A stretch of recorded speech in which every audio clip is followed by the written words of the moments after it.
Okay, you remember these guys? If you do, Asia, I've got something super, super cool for you today. So if you follow this channel, you've seen me do videos before where we read old reviews on records and concert reviews. So I found one. I was thinking about these guys a couple days ago because I was listening to the song Soul Survivor, which I just... This album, the first Asia album, was so amazing. And the song Soul Survivor, it was so great. And the reason I remember that one, I saw Asia in concert back in, 82? It was the second concert I ever went to. And it was at Red Rocks in Morrison, Colorado, right outside of Denver. And it's a famous venue, and because I used to be from Denver and we'd go see concerts there all the time. And I still remember seeing them in Red Rocks and hearing John Wetton's voice when he did Soul Survivor, just going up through that canyon. I mean, it was, to this day, here I am, 5,000 years later, and I still remember how powerful that was. Anyway, John Wetton's voice was so great, and this band was so awesome. Hey, hold on for just a second. We'll get right back to the video. But if you like this stuff, please like the video, subscribe to the channel, leave any comments. We'd love to hear from you, and we really, really appreciate it. Anyway, with that, back to the video. And this first album was so, so good. And I think I bought the others, and they didn't measure up. I think the second album had a song called Don't Cry, which was... They were rushed into the second album to try to get something out, to keep the wave going. And they rushed it. They'll tell you, I mean, you hear interviews with them. They rushed that album out. The Don't Cry was kind of they just put it together really quickly. A little bit like, as I recall, I think it was Heat of the Moment when they did that song, which ended up being one of the biggest hits off of the first album. That one was just a thrown together really fast. I'm pretty sure that was the one. It was one of the first two, but I'm almost positive. And yet, incredibly, it's such a great song. Well, anyway, I found this article, and this was actually written back on May 19th, 1982. That's when this was printed, in the Minneapolis Star and Tribune. And they just talk a little bit about Asia. It was this, of course, at the time, they were a brand new band. They just had this album out. And so in the Minneapolis Star and Tribune, they wrote this review about Asia. And if you're into Asia, if you're into any of these guys, because of course this was a group of pretty well-known musicians at the time, then you'll find this kind of interesting. Okay, so the title of this article, Old Hands, New Blood Combined to Make Asia a Super Splinter. Written by John Bream, staff writer. In the jargon of rock music, there are supergroups and there are splinter groups. By the way, when I read this article, first time and maybe I'm really just clueless, first time I'd ever heard anybody call it that. Okay, but supergroups occur when stars from major bands get together to form a new entity, like Crosby, Stills, and Nash. David Crosby came from the Byrds, Stephen Stills came from Buffalo Springfield, and Graham Nash from the Hollies. A splinter group is the result of musicians from minor but established bands collaborating in a new ensemble. Take Bad Company. 2 members came from Free, one from Mott the Hoople, and another from King Crimson. Okay, of course, whether you dub a new band a supergroup or a splinter outfit depends on your definition of a rock star. That's why the best description of Asia, the fast-rising new British quartet that rocked the Orpheum Theatre Monday, is a, quote, super splinter group. Guitarist Steve Howe is indeed a heavyweight after 11 stellar years with Yes. Drummer Carl Palmer also ranks in that category as a former mainstay of Emerson, Lake and Palmer, of course, which rivaled Yes and England's top technocratic rock band. However, the other players in Asia, bassist John Wetton and keyboardist Geoff Downes, are lesser figures. Wetton was sort of a utility player, filling in briefly with Roxy Music, King Crimson, Uriah Heep, and UK. Downes worked with the one-hit Buggles and then replaced Rick Wakeman for Yes's final album and tour. By the way, Buggles, you've heard of them before, even if you don't think you have. They were the ones, they had, I think it was the first video on MTV. It was Video Killed the Radio Star. That was the Buggles. And if you watch that old video of the Buggles, you'll see, I'm pretty sure, you see Geoff Downes on there. I remember looking for him once on that video. Anyway, that's where he came from, the Buggles, and that was their hit. Whatever their credentials, the members of Asia have quickly caught on with America's young rock fans. The name has no real significance other than it is universal and not too punky, not too rock, Palmer has said.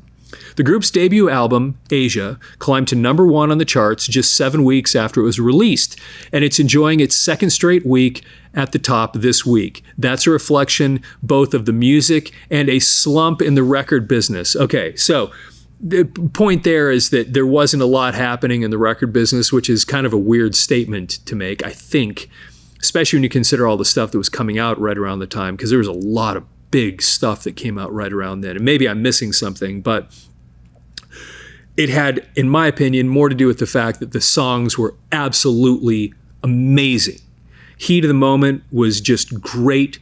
Only Time Will Tell was incredible. And in my opinion, most of the rest of this album was just fantastic.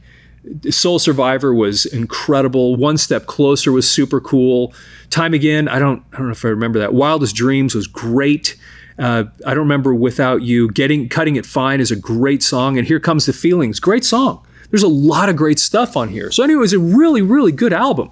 And again, as I said, these were guys that were from some pretty happening outfits. So this was I don't know what he calls it there, a splinter group. I always kind of thought of it as a super group, but either way. Okay, let's see here, Slump of the Ray. The quartet mines the same kind of corporate rock vein that has made Journey, Styx, Boston, and Foreigner so successful in recent years. By the way, that's what I was thinking when I was saying, what's not popular? I mean, especially because Journey's Escape came out right around the same time that this came out.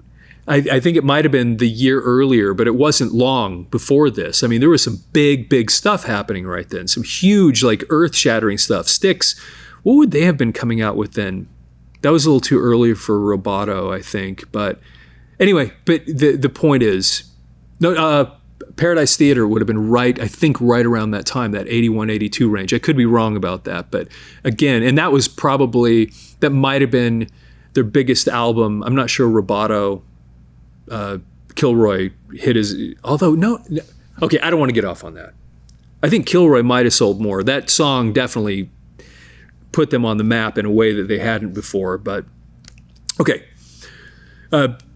Boston and Foreigner, so successful in recent years. Lots of ringing guitars, catchy melody lines and choruses, group harmony vocals, and a high-pitched lead singer. Not surprisingly, Asia's album was produced by Mike Stone, who has worked with Journey and Foreigner. It's the sound that FM rock radio stations love to program because males aged 16 to 24 love to hear it. And I was 12 or 13 at the time, and I loved this stuff, though. During its 90-minute concert Monday, Asia's music came across as much heavier than it does on the album, whereas the songs are confined to 4 or 5 minutes on the record. They grew to 7 or 8 minutes, in many cases because of the solo opportunities afforded Howe. Of course, Steve Howe, again, was the guitarist for Yes, and he's just kind of a virtuoso, just a really, really amazing guitar player. He was replaced later with, was it Trevor Rabin? And he was... anyway, he was spectacular too. But Steve Howe, I actually saw Steve Howe do a little solo tour where he actually played Heat of the Moment on his little solo tour many years later. Okay, and just him and a guitar. Pretty cool. Let's see, afforded Howe. Moreover, the arrangement seemed self-consciously heavy, often becoming dense because of a heavy bottom, drum and bass, sound plus keyboard clutter and chunky guitar chording, yet the melody lines, clean guitar solos, and lack of volume and feedback kept the sound from becoming heavy metal. The quartet played all 9 selections from its album, plus 2 noteworthy tunes, Midnight Sun and The Smile Has Left Your Eyes. The former featured all 4 musicians playing keyboards. Downes had 5 banks, or about 20 instruments to choose from. The latter song, taken from a 1956 Frank Sinatra film, was a ballad seemingly designed to garner soft rock radio airplay a la Foreigner's recent Waiting for a Girl Like You. That's right. What was that? I've been waiting. But was that on Foreigner? Yeah, because that Foreigner album came out right around this time. That was the same one that had Jukebox Hero, wasn't it? Foreigner 4. Think that, see, that would have came out right around close to the same time too, probably. Okay, I don't want to get off on that. Only served to point out the limitations of the plain-voiced Wetton. Now that I take issue with.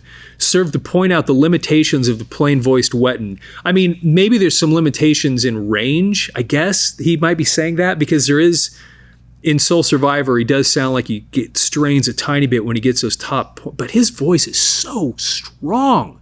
Again, that's what I remember about the concert, was being in Red Rocks and hearing his voice just carrying through that canyon. It was amazing. I love John Wetton's voice. He's so good. He's so good. Pure, beautiful voice.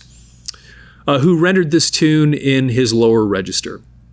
To help fill out the show, Howe offered a couple of solo tunes on acoustic guitar, including a rendition of The Clap, the old Yes favorite. And I do seem to remember him. I was so young at the time. I just remember, again, just that one thing. Okay, so let's see here. Not to be outdone by his former rival from Yes, Palmer closed the show with one of his typically bombastic 8-minute drum solos on his revolving drum kit that culminated with his removing his perspiration-soaked t-shirt and banging 2 huge Chinese gongs. Given the penchant of supergroups for overstatement, it was not surprising to see Asia succumb to these same kinds of instrumental indulgences that made Yes and EL&P, Emerson, Lake and Palmer, seem pretentious. Asia did save the best for last, though, the catchy hit Heat of the Moment, which seemed truly exciting when Downes climbed down from his overhead keyboard perch, grabbed a portable side-slung keyboard, and joined Howe, Wetton, and Palmer out front. And I do remember that about the concert, that Carl Palmer was playing his drums kind of middle backstage, and as I recall, Geoffrey Downes was actually behind him up on a riser. Let's see, side-slung keyboard out front. When it was over, the capacity crowd responded joyously and the musicians bowed with genuine smiles on their faces. And then it goes in and just talks about the opening guy, the opening band that was a juggler. And I actually remember that too, that they had some guy. It wasn't actually a band that opened up. It was a guy that came out. It seemed like he told some jokes and juggled, and then that was what he did. So anyway, but that's it. That was this was somebody's review of the Asia band and a concert that was happened in 1982 when they were popular, and I actually saw them on that tour. And if you liked Asia, it'd be interesting to hear from you if you saw them in concert, if this resonated with you. And I'd also like to hear, as they do this review talking about this first album, what did you think of the stuff that came after? Because they had albums after this first one, which to me was the best thing they did. And then although I bought the other albums, I don't know that I ever listened to them all the way through, because they left me a little flat at the time. There wasn't much to them. But boy, John Wetton's voice was so spectacular. And because these guys were such consummate musicians, this was not about the show and the excitement. It was more about just this incredible music that these 4 guys put together. Anyway, I hope you enjoyed that. Of course, like the video, subscribe to the channel, leave any feedback, input. We'd love to hear from you. And with that, of course, have yourself a fantastic day.